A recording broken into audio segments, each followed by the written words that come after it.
Hi everyone, this is Jim. Welcome to this Blitz chess postmortem video. This is a postmortem of my Blitz chess game number 125, where I kicked off with e4 and my opponent played the modern defense. So let's check this out. e4, g6.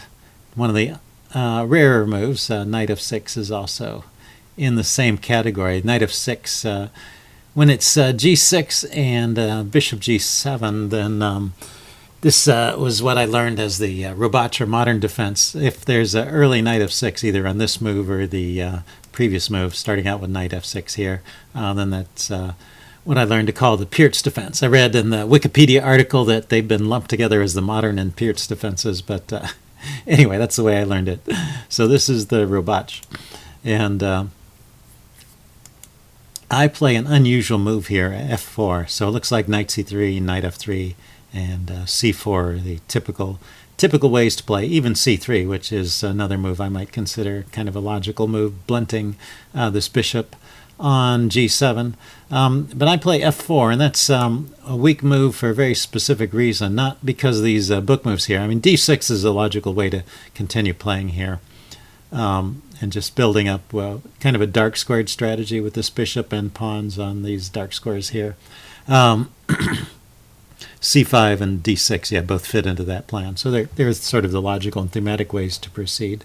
But the engine points out, and also this move here, the third on the list, d5, is a good move for black.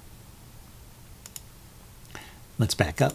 Let's take a look at this a little bit. d5 just challenges that center directly. And this pawn is undefended, so I have to do something. If I try and defend it, he can actually take and then win the d-pawn. So the e-pawn can't be defended, it has to be pushed or taken. If you take, it develops his queen, so pushing is probably the best try. And then he can play knight e6 or bishop e6, probably with the idea of coming to this square. And just blockade these center pawns and later undermine them. And it's already an even game in the chess engine's estimation. So that would be the way for black to play it. Maybe black had never seen this f4 move before, so maybe this invention of mine, although it was not so great, he didn't know the best way to defend against it. So, but I think this is a mistake. He ends up, if you see later in the game, these pieces never get developed. So somehow the way he places his pawns interferes with the development of those pieces, and this is the start of going wrong over here, I think. But for now, there's just a usual kind of opening advantage for white. So we're out of the book here, so let's just look at the notation page. There's going to be one little tactical quiz coming up, and I'm just going to ask you to cover the right-hand side of the screen. So far, normal developing moves. Notice both of us have 2 pieces developed and 3 pawn moves. And his pawn moves, although they're modest, he did get in d6 as well as e6, so he is exerting some pressure here. And chess engine, yeah, castle. So he's playing logical moves up to this point. But the chess engine really did not like c6 here, so it thinks b6. And I think, yeah, b6 is a more logical way to play. It turns out that this knight here doesn't seem to have any great squares, and so it may end up wanting to go to d7, so you want to put the bishop on b7 so it's not interfering with the knight.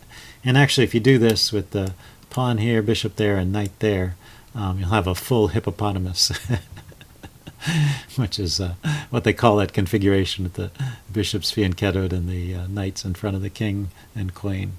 Anyway, yeah, you don't even have to castle sometimes. So c6 was played, and now the advantage to white starts growing a bit, and particularly after a6. So c6 and a6 have, sorry, that was not an arrow. That was intended to be a highlight. c6 and a6 have covered 2 of the squares that knight can go to, and the third square here is a shared square between the knight and the bishop. It's the only square that both of them can go to. So this pawn formation has created development problems for black. So it's the kind of thing you want to watch out for. You can get away with these things sometimes, but you need to really know the theory to make sure you're not just going to get crushed because of your lack of development. And that's what I'm going for. I'm going for queen c2. And He plays e5, and I play f5. I'd been thinking about this f5 idea, but that unfortunately caused me to overlook a much simpler and better idea, which is just to take the pawn. He can't play e5 here. It's not safe. I can take it. He takes, I take, he takes, I take. I've got 3 attackers, and he's only got 2 defenders. So that was just a bad move, and it was bad on me not to punish it. But I play this move f5 because sometimes that happens to me, particularly in Blitz when I'm thinking, well, it happens even in long games too. You're thinking about a move for a while and you decide to go ahead and play it when you get the chance, and you don't pause to think, is there something better you should play, which is something you should always ask yourself every move. Anyway, and my opponent plays bishop h6. So after bishop h6, there's a tactic coming up. So I suppose you could guess it now. What if black plays bishop h6? What could white play that would punish it?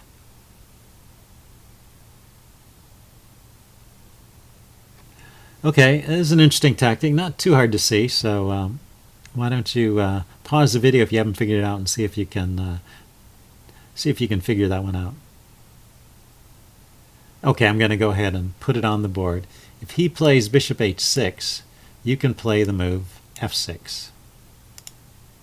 Oh, there's no sound here. Let's turn the sound on so we get those clicks. I like those nice clicks. And look at this. The knight has no moves. These squares are occupied by his own pieces, and these 2 squares are controlled by my pawn. So his knight is just trapped, and this is just completely winning a piece. So bishop h6 really is not a safe move. I noticed another thing with bishop h6. Again, this is a case where I should have asked myself, is this really the best move? But winning a pawn seemed good, and it is good. I took that pawn because when I played f5, I released the pressure off of e5, but then when he played bishop h6, he removed a defender from e5, so once again it's hanging. So that's what I played, and he takes back. And I'm just a pawn up. But it's more than that, because in addition to being a pawn up, he still has this development problem where his knight has no squares, and this bishop, you see, still has no squares because this pawn is protected, this square is under attack. And so both the knight and the bishop are contending for this d7 square. So in addition to being down material, he's got horrible development problems. So he tries to move bishop e3 check. I just move my king out of the way. And then g takes f5, which is one of the better tries here. It does mess up his king side, but he's got to deal with this threat of f6.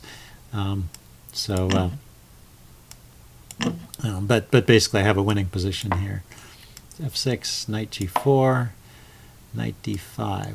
So defending his bishop and threatening, if I were to take the bishop, which is sort of natural when you're ahead, you want to trade, he comes here with the knight and forks my queen and my rook. So taking the bishop, even though it's something I want to do in principle, is bad for tactical reasons. So knight f3, I still want to trade off that bishop, but I'm hoping to do it in better circumstances where I don't fall into some kind of tactical shot. He trades bishops, and I take back. And I was a little bit worried about this move h5 because my knight is defending the e3 square, which is the square that forks the queen and the rook. And so h5, you can see it is one of the choices there, is an attempt to chase my knight away. And I thought I could play this move knight h6 check just to get out of that attack, buy myself some time. King g7 or h7, say g7, and then queen d2. Sorry, that defends the knight, and it also defends this fork square. So anyway, the queen and the rook are no longer being forked in this position, and I have time to get my knight out of there. So that would have been an adequate defense. So he, instead of playing h5, he played knight f4, and I threw in this check with the idea of maybe knight h6 to f7. But I threw in queen e4 first. Could I have gone knight h6 immediately? I forget.